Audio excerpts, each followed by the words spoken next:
At the foot of Mount Vesuvius lies Pompeii, a Roman city seemingly frozen in time. Even today, excavations continue to reveal haunting stories from its buried past. Most recently, archaeologists uncovered victims who still clutch their treasures in Regio IX, offering us one more vivid glimpse into lives interrupted. But Pompeii isn't just a story of tragedy. Its history runs deep. Around the 6th or 7th century BCE, the Oscans founded a modest settlement here. Thanks to its prime position along major trade routes, the town steadily grew into a bustling port. Over time, it absorbed influences from the Greeks, Etruscans, and Samnites before falling under Roman rule in 89 BCE. Under Roman control, Pompeii flourished. Its streets pulsed with life. Taverns and shops lined the roads, and grand villas were adorned with colorful frescoes and intricate mosaics. Public buildings like the Forum, amphitheater, and temples reflected the city's wealth and cultural sophistication. But all of this would come to a sudden, violent end. When Vesuvius erupted, Pompeii and neighboring Herculaneum were buried beneath ash and molten rock. The disaster was devastating, but also miraculous in what it preserved. Encased in layers of debris, the city became a time capsule of everyday Roman life. Pompeii lay hidden until the 18th century, when workers stumbled upon it while building a royal palace for the King of Naples. From then on, excavation never truly stopped. In Regio IX, specifically in Insula 10, archaeologists recently discovered the remains of a man and woman. They had taken refuge in a small chamber behind a household shrine painted in rich blue tones. As volcanic debris rained down, they chose this space as shelter, perhaps believing it would protect them. Instead, it became their tomb. The woman was found lying on a bed, surrounded by gold, silver, and bronze coins, along with gold and pearl earrings. These treasures weren't simply decorative. They hinted at her social status. More importantly, they spoke to her intent. She brought them with her as she fled, hoping to survive. Amid the panic, she clung to what mattered most: her wealth, her identity, her hope. The room where the two victims were found wasn't just any space. It was a modest service cubicle tucked behind one of the home's more ornate halls, a place never intended to be a shelter. But in the chaos of falling ash and burning rock, it offered a fleeting sense of safety. Ironically, it was that very illusion of protection that sealed their fate. A single closed window shielded the space from the heavier pumice stones and debris, enough to keep the room relatively intact. But the same accumulation of ash and volcanic matter outside blocked the door. The two people inside had no way out. As the pyroclastic surge swept through the city, blisteringly hot and utterly unstoppable, their refuge became a tomb. What makes this discovery so powerful is not just the human remains, but how well the space around them was preserved. Because the ash settled quickly and evenly, archaeologists could identify the precise layout of the room at the time of the eruption. They found a wooden bed, a chest, a bronze candlestick, and a small table with a marble top. On it, bronze utensils, glass vessels, ceramic dishes, all still in place, frozen in time. This was more than a tragic death scene. It was a perfect snapshot of a moment in history, captured like a photograph made of ash and silence. Whether this was a couple who made a final stand together or a master and servant locked in the same desperate attempt to survive, we'll likely never know for sure. But their story lingers in the stillness of that small room. And it's not just about this one room. The objects found, coins, earrings, furniture, paint a picture of daily life, of what people carried with them when everything was collapsing, of what they thought they couldn't leave behind. That emotional weight turns these archaeological finds into something far more intimate. Pompeii, for all its grandeur and ruins, is at its core a human story. A story of how people lived, what they feared, and what they loved enough to carry through the fire. While the tragedy of the two victims in Regio IX captures a deeply personal moment, recent discoveries just outside the city limits widen the lens. They show us that the story of Pompeii doesn't start or end with the Roman Empire. Beneath its volcanic crust, archaeologists are uncovering layers of history that stretch even further back, to a time before Roman control. In fields surrounding Pompeii, researchers under the direction of the Naples Metropolitan Superintendency recently unearthed a cluster of 35 earth and pit burials. These graves predate Roman rule, dating back to somewhere between the 3rd and 1st centuries BCE. They're not lavish or monumental. Instead, each burial is modest, with large amphorae, those familiar ceramic vessels with narrow necks and pointed tips, placed in alternating directions, neck to tip, neck to tip. The arrangement might seem small, but it's rich with cultural meaning. Many of the amphorae bear inscriptions in the Punic language, linking them to North African traditions.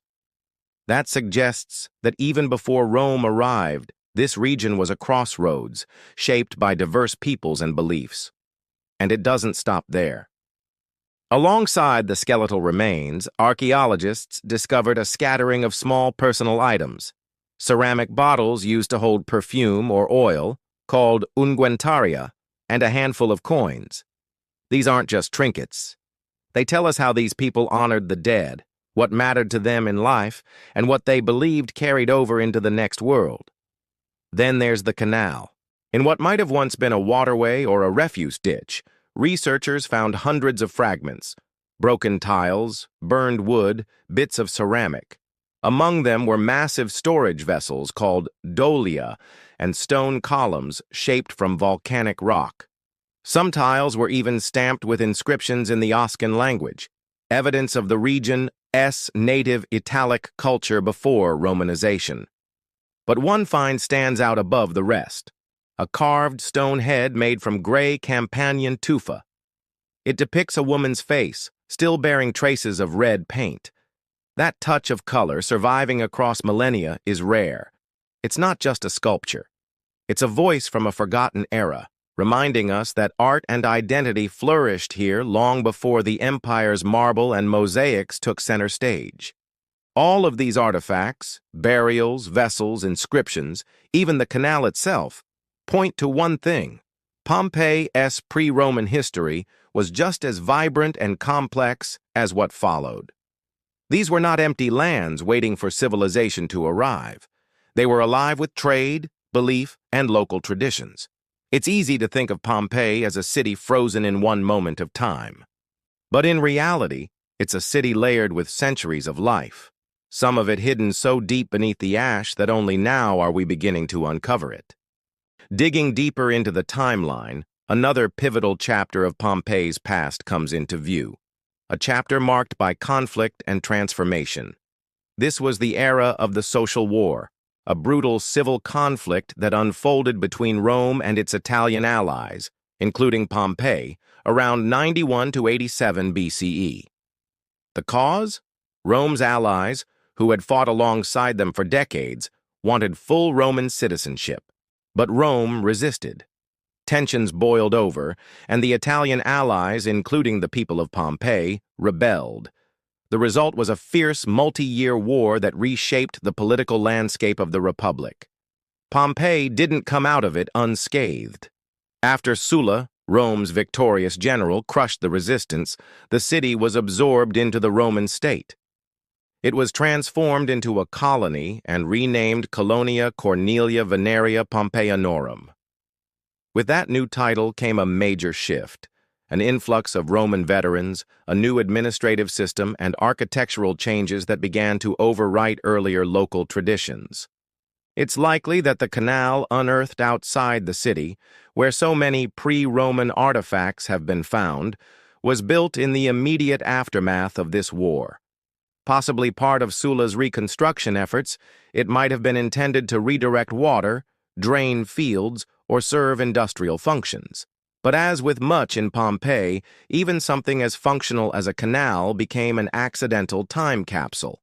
This layering of histories, Oscans, Samnites, Romans, didn't erase what came before. Instead, each left its own distinct fingerprint. The result is a cultural mosaic, made richer by the tensions and transitions between identities. Pompeii wasn't just Roman, it was hybrid, dynamic, constantly evolving. And that evolution didn't stop at infrastructure or political allegiance. It extended into agriculture, the heartbeat of the region's economy. Recent pollen analysis and organic residue testing in areas around the city are shedding light on the kinds of crops cultivated in the centuries before the eruption.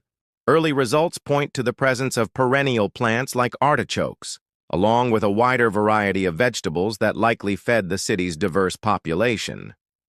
Here's the twist. The very volcano that would one day destroy Pompeii also made it flourish. The soil around Vesuvius, enriched by previous eruptions, was incredibly fertile. This meant abundant harvests, strong local trade, and the ability to support a growing population. Pompeii's agricultural success wasn't a happy accident. It was a direct result of living in a volatile but nourishing landscape. So when you picture Pompeii, don't just imagine ruined streets and shattered frescoes. Imagine fields brimming with crops, granaries full of goods, and farmers tending vines under the shadow of a volcano. The same mountain that eventually took everything away also gave life in abundance. The discoveries in Pompeii and the countryside around it continue to reshape our understanding of ancient life. They remind us that this city wasn't simply caught in a tragic moment, but was part of a much larger, deeper narrative. A narrative of survival, change, culture, and resilience.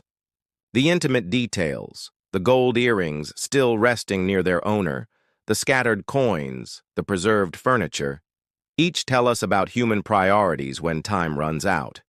In those final moments, what do you reach for? What do you carry?